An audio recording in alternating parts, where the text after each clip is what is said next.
senhores, boa noite. Sou Tatiane Nais Amorim, aluna do 5º ano do curso de Direito. É com muito prazer que o curso de Direito das Faculdades Integradas Padre Albino inicia este evento designado Direito e Arte no Teatro, em homenagem ao Dr. Tércio Sampaio Ferraz Júnior, professor catedrático de Direito, filósofo e jurista. Por gentileza, pedimos a todos que desliguem seus celulares. Este evento reúne características de uma exposição teatral, cuja apresentação exige a liberação de todo o palco. Em razão disso, não haverá composição formal da mesa. Registramos, porém, em nome do Dr. Nelson Jimenez, diretor-geral das Faculdades Integradas Padre Albino, e Dr. Luiz Antônio Rossi, coordenador do curso de Direito das FIPA, nossos agradecimentos às presenças das seguintes autoridades e pessoas ilustres. Professor Nelson Lopes Martins, representando o Dr. José Carlos Rodrigues Amarante, presidente da diretoria administrativa da Fundação Padre Albino. Vice-diretor das FIPA, professor Sidney Stuck. Coordenador pedagógico das Faculdades Integradas Padre Albino, professor Dr. Antônio Carlos Araújo. Josiane Zambon, secretária-geral das FIPA. Dos atores especialmente convidados, Helder Mariani e Gabriela Cerqueira. Do professor Marcelo José Grimoni, do professor doutor Tiago Brito, dos nossos alunos e egressos e do ilustre professor homenageado da noite, Dr. Tércio Sampaio Ferraz Júnior.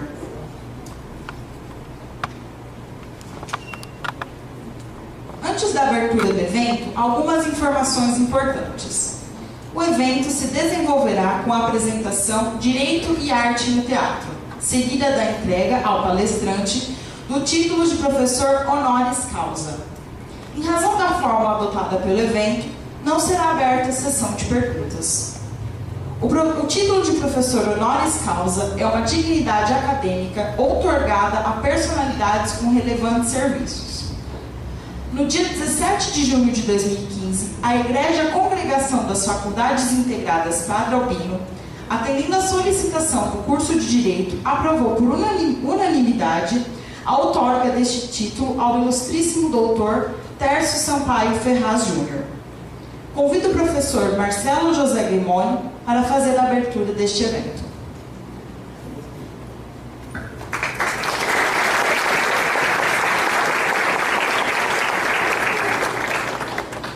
Muita satisfação que apresento a vocês o evento Direito e Arte no Teatro aqui em Catanduva.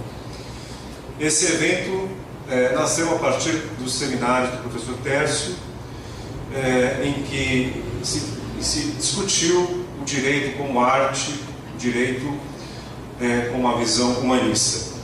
O nosso primeiro evento foi realizado no teatro, lá em São Bernardo do Campo, e esse evento deu início então a uma sequência de outros eventos. E é com muito orgulho que eu realizo, juntamente com todos vocês e com o professor Tércio, esse evento aqui em Catanduva. Reitero que desliguem os celulares para que não haja interferência aqui com a nossa caixa de eletrônica aqui, de dispositivos eletrônicos. Eu gostaria de convidá-los a imaginar. Eu gostaria que vocês imaginassem aqui o palco. Eu gostaria que vocês imaginassem aqui uma peça de teatro. O professor irá incorporar um personagem. Esse espaço representa o apartamento do professor, lá em São Paulo. E o professor irá representar esse evento incorporando a sua própria personagem. Ele é o Tércio, em São Paulo, conversando com a sua esposa. Para que vocês entendam, ele vai manter o diálogo com a esposa Sônia. Então aqui, vocês vão imaginar a sala da casa do professor Tércio, a mesa onde o professor estuda, e vão imaginar o diálogo do professor.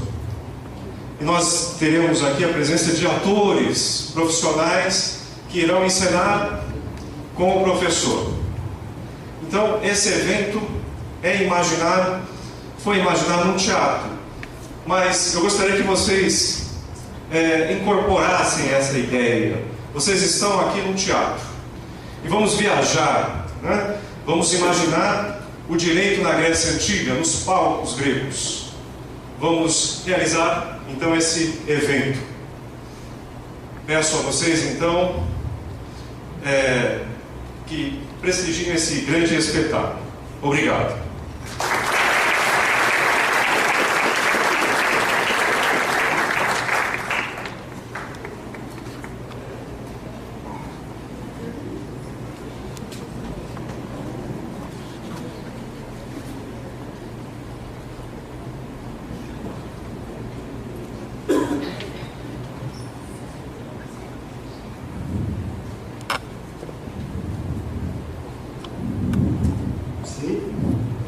Não.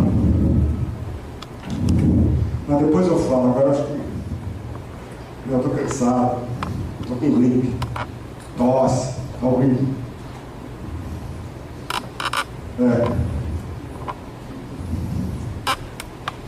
Tá bom. Fala mais tarde. Ok.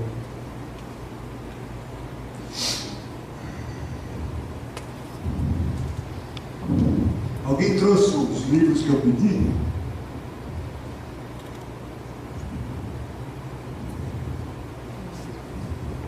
Não era bem isso.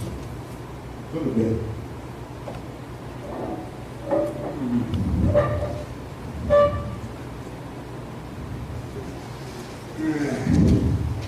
Cansado hoje.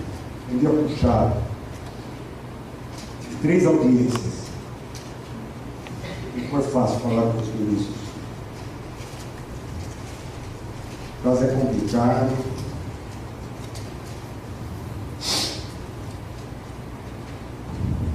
Olha que caso interessante esse aqui.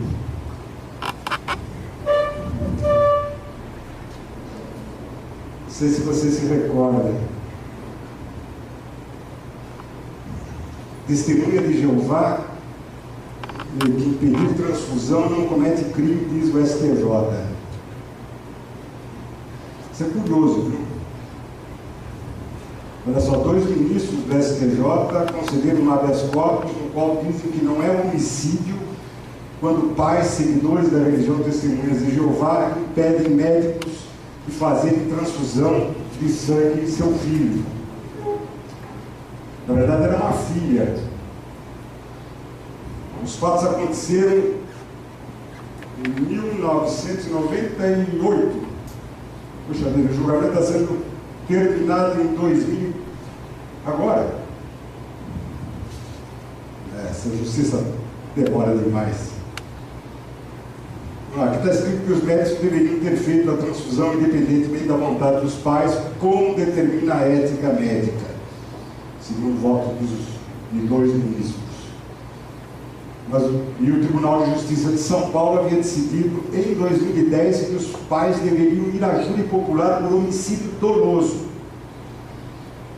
E os 2 votos aqui estão mudando essa decisão.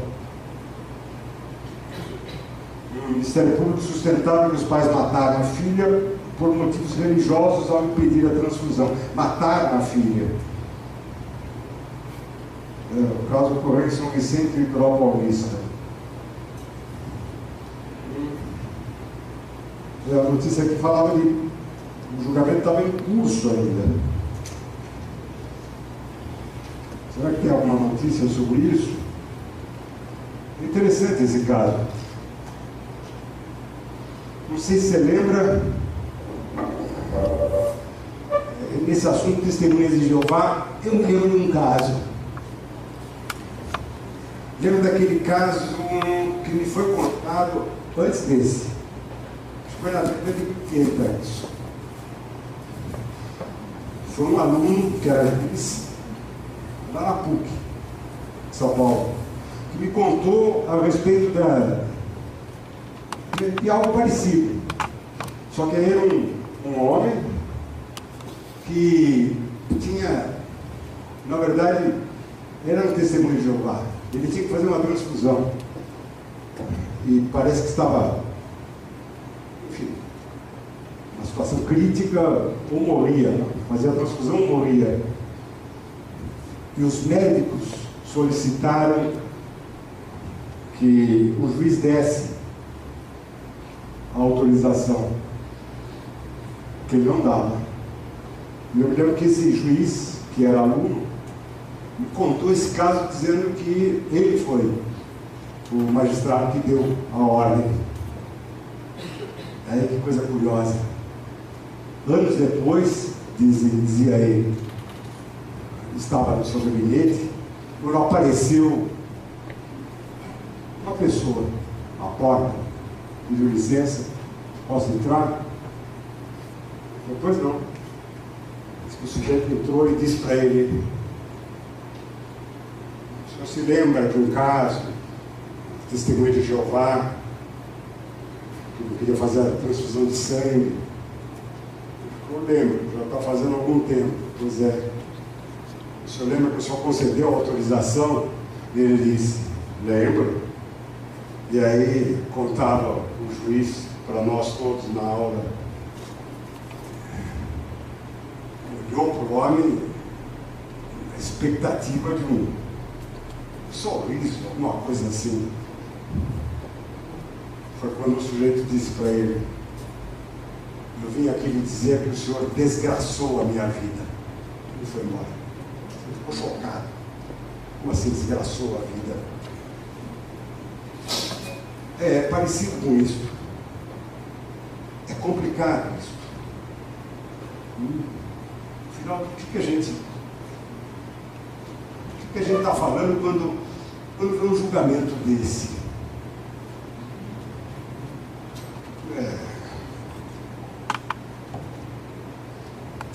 Olha, sabe aquele trabalho que eu estou escrevendo? Aqui tem um trecho interessante. É um trecho de Ascarelli, o comercialista italiano que lecionou em São Paulo na década de 50, daí, fugindo de Mussolini, ele veio para o Brasil. Mas olha só o texto dele. Chama-se Antígona e Pórcia. Ele é uma conferência realizada em 55, no Chile, Santiago do Chile. Acho que ele toca bem nesse assunto. O problema do direito, diz Ascarelli, é o problema de cada homem e se põe cotidianamente a cada um de nós. Talvez por isso, na simbolização de seus termos, possamos antes de aos doutos recorrer aos sábios e antes de aos estudiosos recorrer aos poetas.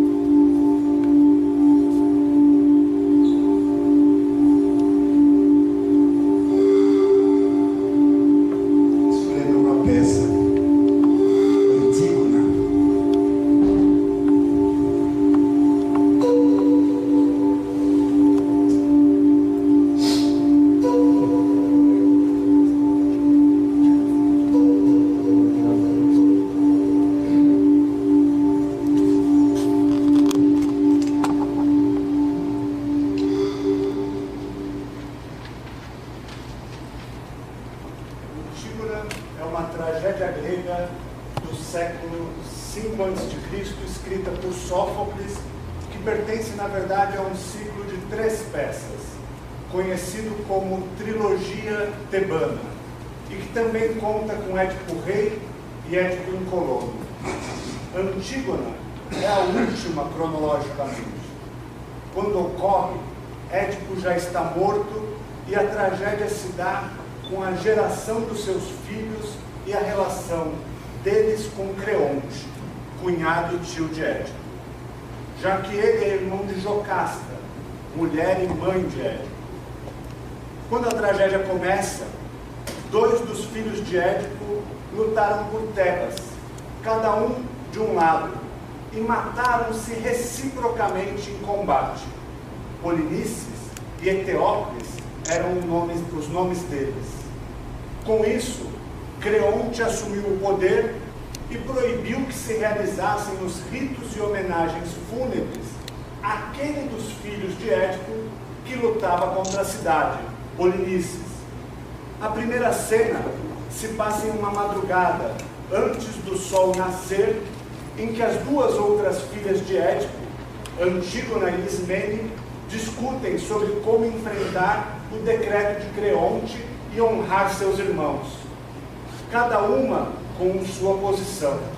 Na cena seguinte, entra Creonte, o coro recebe e logo vem um guarda informar a Creonte que alguém descumpriu a sua ordem, pois um pouco de terra foi jogado sobre o corpo.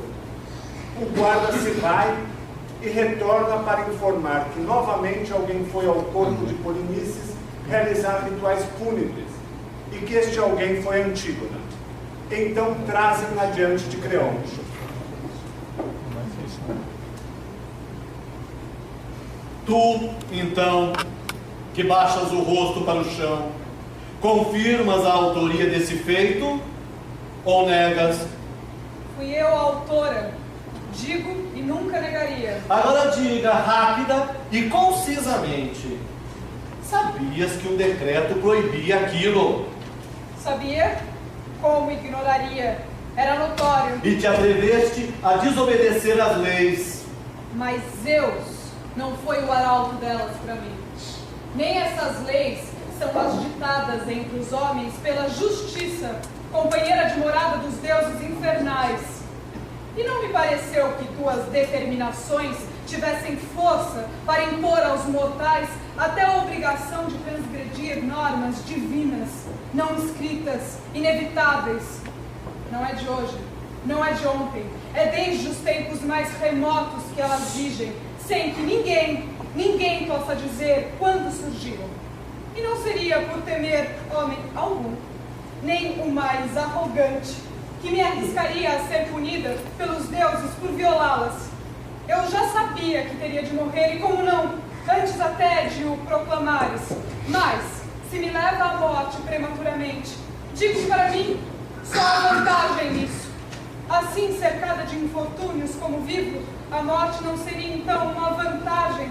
Por isso, prever o meu destino, que me espera, é uma dor sem importância. Fica sabendo que os espíritos mais duros dobram-se muitas vezes.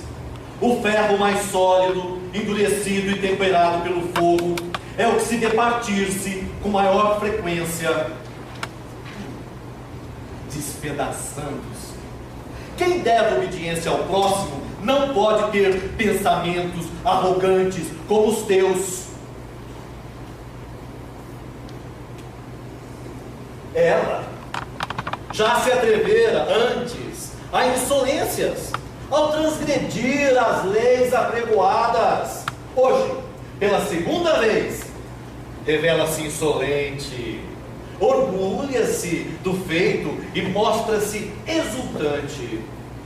Pois homem não serei, ela será homem, se esta vitória lhe couber sem punição. Embora a sua mãe fosse minha irmã, mais próxima de mim, portanto, pelo sangue que todos os outros parentes meus. Nem Antígona, nem a sua irmã Ismene conseguirão livrar-se do mais atroz destino, pois acuso a outra também de cúmplice na trama deste funeral. Prender! Odeio quem, flagrado roubando, procura dar ao crime ares de heroísmo. Prendeste-me, Creonte. Desejas mais que a minha morte? Não. É tudo o que me basta. Então, por que demoras? Em tuas palavras não há nada de agradável. Da mesma forma, as minhas devem ser-te odiosas. E quanto à glória, poderia haver maior que dar ao meu irmão um funeral condigno. Eles me aprovariam todos, se o temor não lhes tolhesse a língua. Mas a tirania, entre outros privilégios, dá o de fazer e o de dizer, sem restrições, o que se quer. Só tu, entre os tebanos, vê dessa maneira. Eles também, mas silenciam quando surges. Não coras por pensar, só tu, tão diversamente. Não há vergonha alguma em nos compadecermos dos que nasceram das entranhas de onde viemos. E aquele que morreu lutando contra o outro, também não era teu irmão, do mesmo sangue? Do mesmo sangue, de um só pai e uma só mãe. Por que então distingues um do outro? Foi como irmão que ele morreu, não como escravo. Destruindo a cidade, o outro defendendo-a. A morte nos impõe as suas próprias leis. Mas o homem bom não quer ser igualado ao mal. Quem sabe se isso é consagrado no outro mundo? Nem morto um inimigo passa a ser amigo. Nasci para compartilhar amor, não ódio.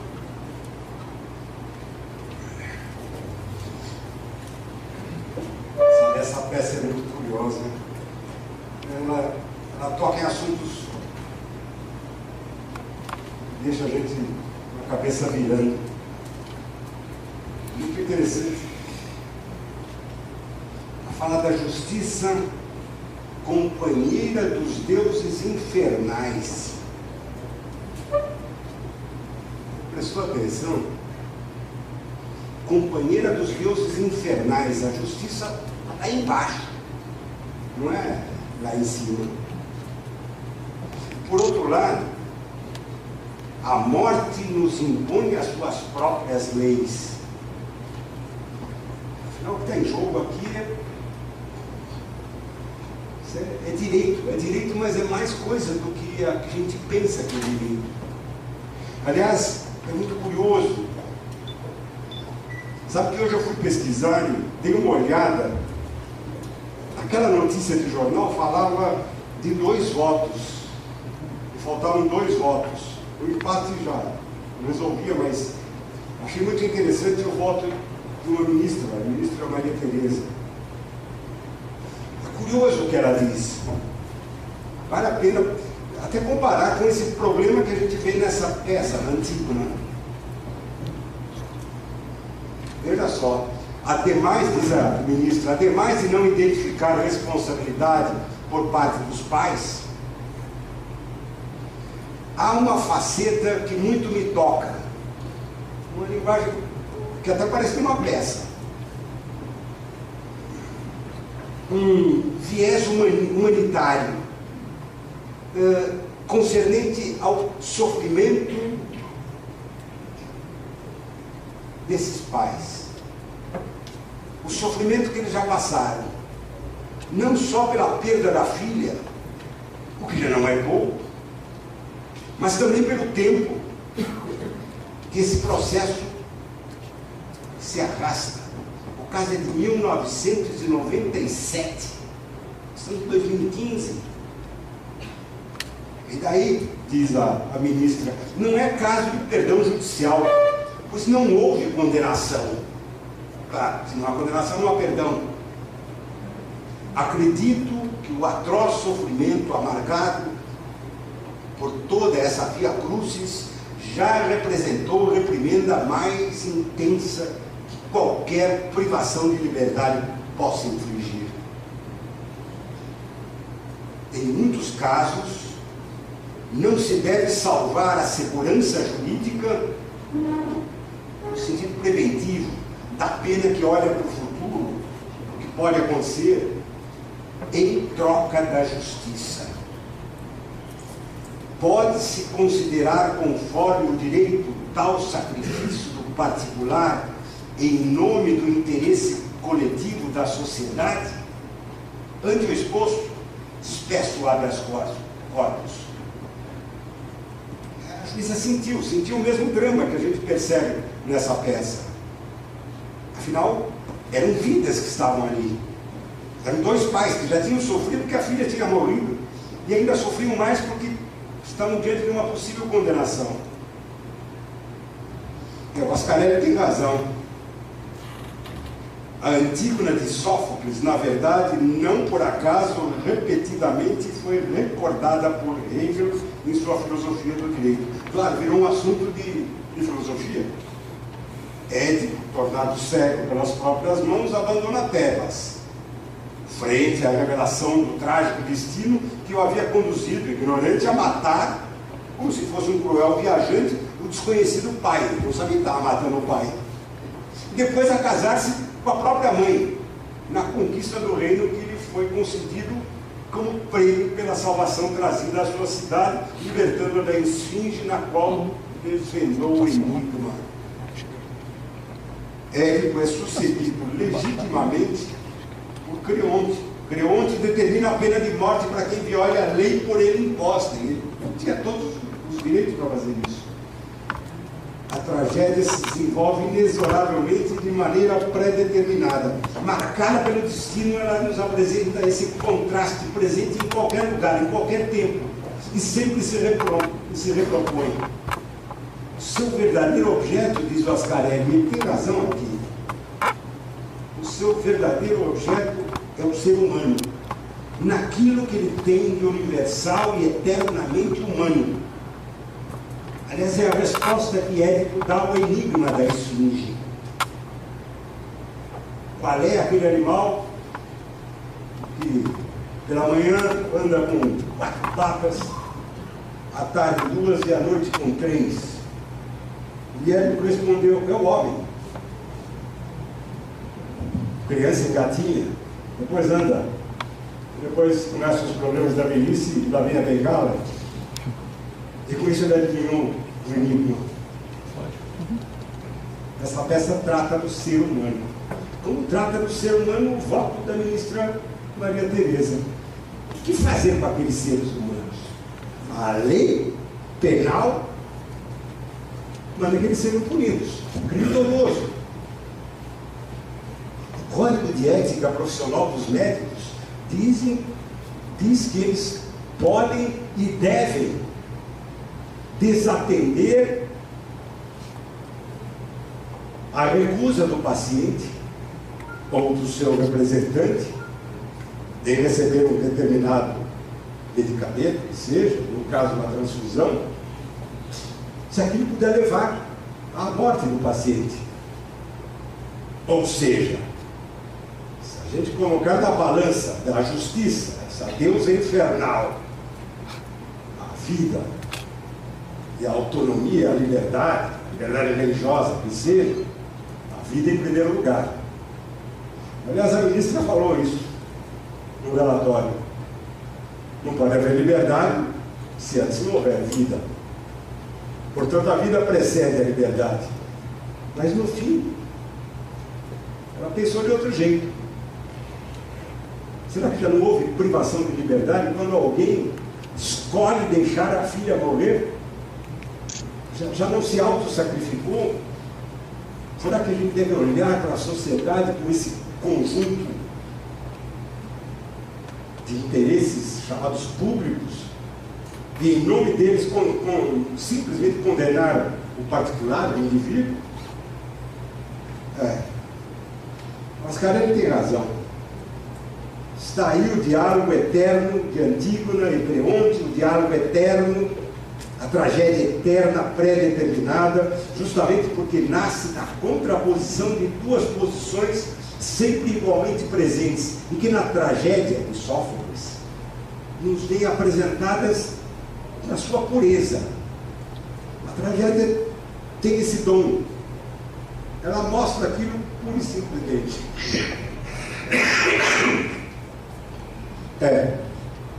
Por outro lado,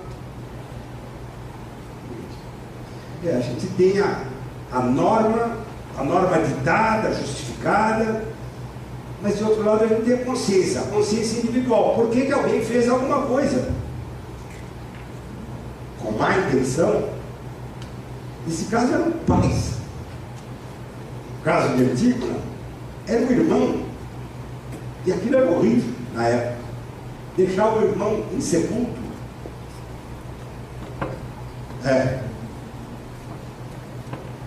Por isso que se falou direito positivo e direito natural, que se contrapõe então como momentos contrastantes.